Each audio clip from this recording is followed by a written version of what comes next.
का सेठ रहता था। वे बहुत ही धनवान व्यक्ति था। उसकी दो पत्नियां थी। पहली पत्नी का नाम था रमा और दूसरी पत्नी का नाम था मीना। छोटी पत्नी मीना दिखने में बहुत ही खूबसूरत थी। उसके काले घने बाल थे। उसकी सुंदर नीली आंखें थीं। पर बड़ी पत्नी रमा ज्यादा आकर्षक नहीं थी, इसलिए सेठ मीना को ज्यादा प्रेम करता था। रमा दिल की साफ और शालीन औरत थी। वे घर के सारे काम करती थी, लेकिन मीना पूरे दिन भर शीशे के आगे बैठी रहती और सचती रहती। एक दिन धनी राम ने अपनी छोटी पत्नी मीना को आवाज देते हुए कहा, मीना, ओ मीना, जरा यहाँ आना। परंतु तब मीना अपने बाल संवार रही थी, तो उसने सेठ की आवाज सुनकर भी जवाब नहीं दिया। जब मीना नहीं गई तो रमा सेठ के पास गई, तो सेठ ने उसे देखते ही कहा, मैंने मीना को बुलाया है, तुम क्यों आई हो यहाँ?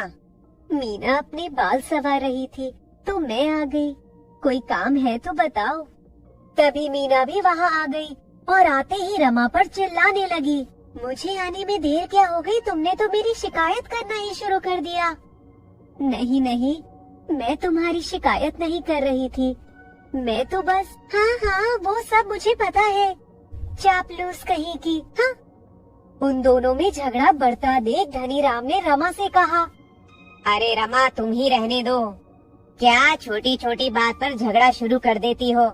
जाओ मेरे लिए एक गिलास पानी लेकर आओ।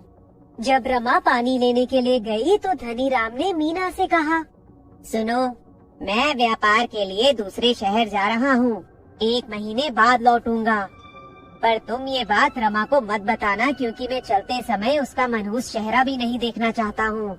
हाँ ठीक है, पर आप मेरे लिए शहर से नई साड़ियाँ और गहने लेकर आना।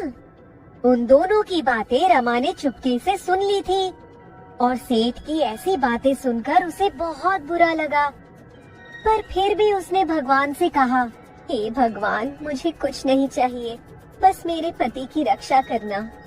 सेठ के जाने के बाद रमा के प्रति मीना का व्यवहार और ज्यादा बिगड़ गया था और हर छोटी छोटी बात पर वे रमा पर चिल्लाने लगती।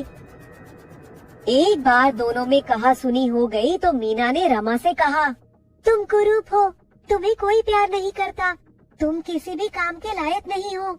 मीना की ऐसी बातें सुनकर रमा बहुत ज्यादा दुखी हो गई और घर छोड़कर जंगल में चली गई। जंगल में जाने पर उसने एक पेड़ देखा जिसके नीचे कचरा पड़ा था, तो रमा ने कहा, ओहो, इस पेड़ के नीचे कितनी गंदगी है, मैं यहाँ सफाई कर देती हूँ। और रमा ने जैसे ही सफाई की तो वह पेड़ बोलने लगा, तुम एक नेक दिल इंसान हो, तुम्हारे सारे दुख इस कचरे की तरह साफ हो जाएंगे। इस पर रमा ने पेड़ को शुक्रिया कहा और आगे चली गई। आगे चलने पर उसने एक केले का पेड़ देखा जो केलों के भार की वजह से एक तरफ झुक गया था। ये पेड़ तो झुक गया है, इसे सहारे की जरूरत है। उसके बाद रमा ने एक लकड़ी लगाकर झुके पेड़ को सहारा दिया तो वह पेड़ भी बोलने लगा, जैसे तुमने मुझे भार की वजह से गिरने से बचाया है, वैसे ही तुम भी हमेशा दुखों के भार से बची रहोगी। रमा ने केले के पेड़ को भी शुक्रिया कहा और आगे चली गई। आगे चलने पर उसे एक पेड़ दिखा जो लगभग सूख चुका था। अरे, इस पेड़ को तो पानी की जरूरत है, नहीं तो ये सूख कर मर जाएगा। और रमा पास के तालाब से पानी लाकर उस पेड़ को डालती रही तो वह सूखा पेड़ अचानक से हरा भरा हो जाता है और बोलने लगता है, जिस प्रकार तुमने मुझे वापस खूबसूरत बनाया है, वैसे ही तुम हमेशा खूबसूरत रहो। जाओ पास के तालाब में डुबकी लगा कर आओ। और रमा ने पेड़ के कहने पर तालाब में डुबकी लगाई। देखते ही देखते वे किसी परी के समान खूबसूरत हो गई और उसका चेहरा भी चमकने लगा। अरे वाह, मैं तो बिल्कुल ही बदल गई। धन्यवाद, तुमने मेरी सहायता की।